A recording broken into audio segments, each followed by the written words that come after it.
Le manque d'éducation chez les jeunes est de plus en plus visible dans tous les segments de la société.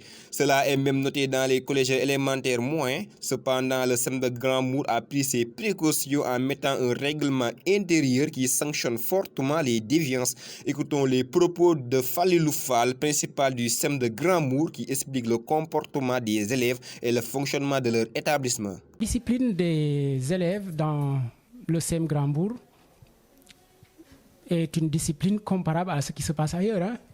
Donc, on n'a pas une homogénéité au niveau de la discipline. Il y a des élèves qui sont d'une correction remarquable, très disciplinés.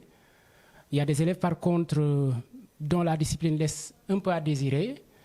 Pour ces cas-là, nous sommes là et nous veillons au grain. L'équipe de surveillance, l'administration de manière générale, les professeurs, nous veillons au grain pour mettre tout le monde au pas.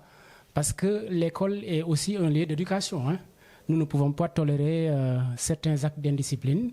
Mais de manière générale, nous n'avons pas remarqué des actes d'indiscipline caractérisés comme on en voit dans certaines vidéos qui avaient circulé l'année dernière. Ici, on n'en a pas noté, franchement. Ils viennent d'arriver et qui ont des comportements qui ne sont pas ceux que nous connaissons ici. Parce que c'est encore des enfants. Hein. Ils viennent de l'école élémentaire. Ces élèves-là, ils ignorent un peu le règlement intérieur, mais les surveillants passent dans les classes, lisent le règlement intérieur, ils le commentent et petit à petit, ils vont s'adapter. Il y a également le cas des élèves qui sont transférés, qui nous viennent d'ailleurs, qui ont des comportements qui ne cadrent pas souvent avec ce que nous vivons ici. Alors ceux-là aussi, on les recadre. Nous faisons tout dans la, on va dire, diplomatie. Parce que souvent, il y a des élèves qui se comportent d'une certaine manière, c'est parce qu'ils ne savent pas. Il suffit de leur expliquer. Voilà, par exemple, un élève qui a son portable, on lui dit, mais attends, ce portable, il dérange. Le règlement intérieur l'interdit. Parce que vous dérangez souvent quand le portable sort, etc. Ils comprennent. Qui est très correct. Qui est proposé, qui doit être proposé au redoublement. On peut l'accepter exceptionnellement parce qu'il a fait, cet élève, montre d'une discipline remarquable. Par contre, quand un élève est indiscipliné et qu'il est remarqué qu'on a mentionné élève indiscipliné, alors il n'a aucune chance. Il n'a aucune chance. On lui dit, tu n'as plus droit au redoublement parce que les critères qui devaient t'autoriser à redoubler, tu ne les as pas remplis. En plus de ça, tu es indiscipliné, donc on ne te garde pas. Et c'est mentionné dans son bulletin. Avec la moyenne, j'ai dit, nous convoquons les parents. Convoquons les parents. Et en général, quand le parent est là, parce que généralement, les parents, ils savent gérer leurs enfants aussi.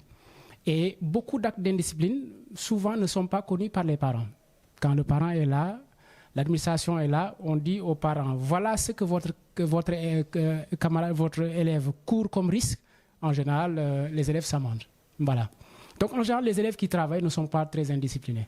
On a géré un cas comme ça l'année dernière, il est parti. Mais c'est peut-être, on va dire, 1 ou 2 cas.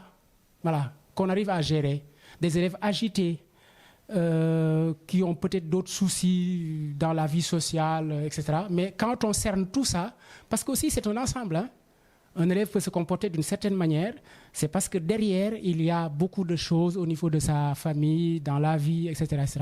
Et en creusant, on arrive à gérer un peu tout ça. Alors, les parents, c'est de se rapprocher de l'administration. Parce que ce qui arrive souvent à certains parents qui ne s'occupent pas, entre guillemets, de ce que leurs enfants font à l'école, c'est d'attendre la fin d'année, de venir retirer le bulletin et de voir que leur enfant a redoublé ou est exclu. Ah, man yeguma ko won. Donc, le conseil que je pourrais donner aux parents, c'est de se rapprocher des surveillants et de l'administration pour savoir ce que leur élève fait. Donc, si l'élève se sent surveillé, entre guillemets, par le parent et par l'administration, en général, il dérive très rarement. Donc, les parents doivent s'approcher de l'administration, des surveillants, pour que l'élève se sente surveillé à l'école et à la maison. Et comme ça, je crois qu'il y a peu de chances qu'il dérive. Face à cette situation, les parents devraient s'impliquer davantage dans l'éducation de leurs enfants et s'enquérir de la situation de leur progéniture à l'école pour éviter les dérapages.